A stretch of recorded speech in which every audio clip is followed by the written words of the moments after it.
പരിക്കത്ര serious ഇല്ല, കേസായിട്ടല്ല. വലത് കൈയുടെ മസിലിന്റെ ഭാഗത്ത് മാത്രമാണ് ഒരു പരിക്കുള്ളത്. ഈ മുമ്പ് കുറെ ഇത്തരത്തിൽ ഓപ്പറേഷനൊക്കെ പങ്കെടുത്ത ആളല്ലേ ചേച്ചി? അങ്ങനെ നമുക്ക് അയാളെ കുറിച്ച് അങ്ങനെ ഒരു വിവരം ഞങ്ങൾക്കില്ല, കൃത്യമായിട്ട് വിവരമില്ല. ഞങ്ങൾ നാട്ടുകാരാണ്, പ്രദേശവാസികളാണ്.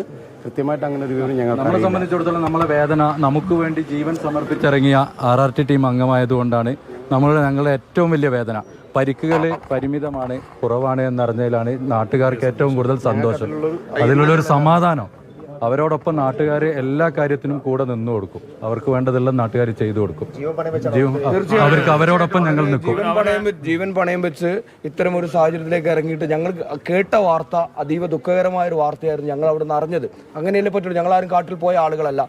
ഞങ്ങൾക്ക് വേണ്ടി ജീവൻ പണയം വെച്ച് ആ കാടിനുള്ളിൽ നിൽക്കുന്ന ആളുകൾ, അത് ഞങ്ങൾക്ക് വേണ്ടിയിട്ടാണ്. ഞങ്ങൾക്ക് പകരം ഞങ്ങളെ രക്ഷിക്കാൻ വേണ്ടി മുമ്പിലേക്ക് പോയ ആളുകളാണ്. അവരോടൊപ്പം നിൽക്കുക എന്നുള്ളതാണ് ഞങ്ങളുടെ. അതുകൊണ്ടാണ് ഞങ്ങൾ ഓടി ഇവിടെ വന്നത്. ഒരുപാട് സന്തോഷം, ഒരു ആശ്വാസം. പരിക്കുകൾ വളരെ കുറവാണെന്ന് പറഞ്ഞതിൽ വളരെയേറെ സന്തോഷം.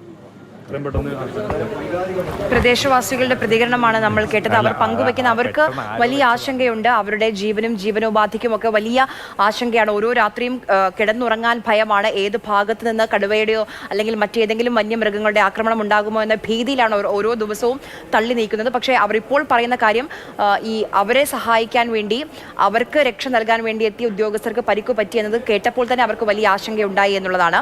കമൽ തുടരുന്നുണ്ട്. കമൽ, നമുക്ക് ഇനി അറിയേണ്ടത് കടുവയെ എങ്ങനെ എപ്പോൾ പിടികൂടും എന്നുള്ളതാണ്.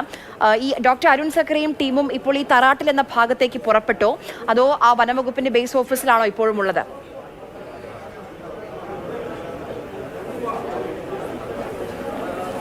ആര്യ, അവിടെ നിന്നുള്ള വിവരങ്ങൾ കൂടുതൽ ഒരു പക്ഷേ ഇംതിയാസിനാകും തരാൻ കഴിയുക. എനിക്ക് അവിടെ നിന്നുള്ള പരിമിതമായ വിവരങ്ങൾ മാത്രമേ ഉള്ളൂ. ഇംതിയാസാണ് ക്യാമ്പ് ഓഫീസിന് സമീപത്ത് നിന്ന വിവരങ്ങൾ റിപ്പോർട്ട് ചെയ്യുന്നത്. എന്താണെങ്കിലും എനിക്ക് അറിയാവുന്ന കാര്യം വെച്ച് കടുവയെ ലൊക്കേറ്റ് ചെയ്തിട്ടുണ്ട്. കടുവ ആ ലൊക്കേഷനിൽ തന്നെ ഉണ്ട് എന്ന്. കാരണം ഈ ആക്രമണം ഉണ്ടായി ആ സമയത്ത് ആ ലൊക്കേഷനിൽ തന്നെ ഉണ്ട്. വളരെ റിസ്ക് എടുത്താണ് ഈ ദൗത്യസേനാംഗങ്ങൾ വനത്തിനകത്തടക്കം പോയി കടുവയെ പിന്തുടരുന്നത്. ഒരുപക്ഷെ ഈ കടുവ ഇന്നലെ ആ പ്രദേശത്ത് ഇറങ്ങി എന്ന വിവരത്തിന് പിന്നാലെയാണ് ഈ കടുവയെ ലൊക്കേറ്റ് ചെയ്ത് അതിനെ പിന്തുടർന്നത്. ആ സമയത്താണ് ഇത്തരത്തിലുള്ള ഒരു ആക്രമണം ഉണ്ടായത്. അതുകൊണ്ട് തന്നെ വളരെ ആലോചിച്ച് കൃത്യമായ ഒരു പ്ലാനിങ്ങോട് കൂടിയായിരിക്കും ദൗത്യസംഘത്തിൻ്റെ ഇനിയുള്ള നീക്കങ്ങൾ. ഡോക്ടർ അരുൺ സക്കറിയ ഉൾപ്പെടെ 3 വെറ്ററിനറി ഡോക്ടർമാർ ഉൾപ്പെടുന്ന സംഘമുണ്ട്. 80ഓളം RRT ഉദ്യോഗസ്ഥരുണ്ട്. അവരൊക്കെ ടീമുകളായി തിരിഞ്ഞ് കൃത്യമായ ഒരു പ്ലാനിങ്ങോട് കൂടിയായിരിക്കും നീങ്ങുക. കാരണം കടുവയെ മയക്കുവെടി വെക്കണമെങ്കിൽ ആ ലൊക്കേഷൻ വളരെ പ്രധാനമാണ്.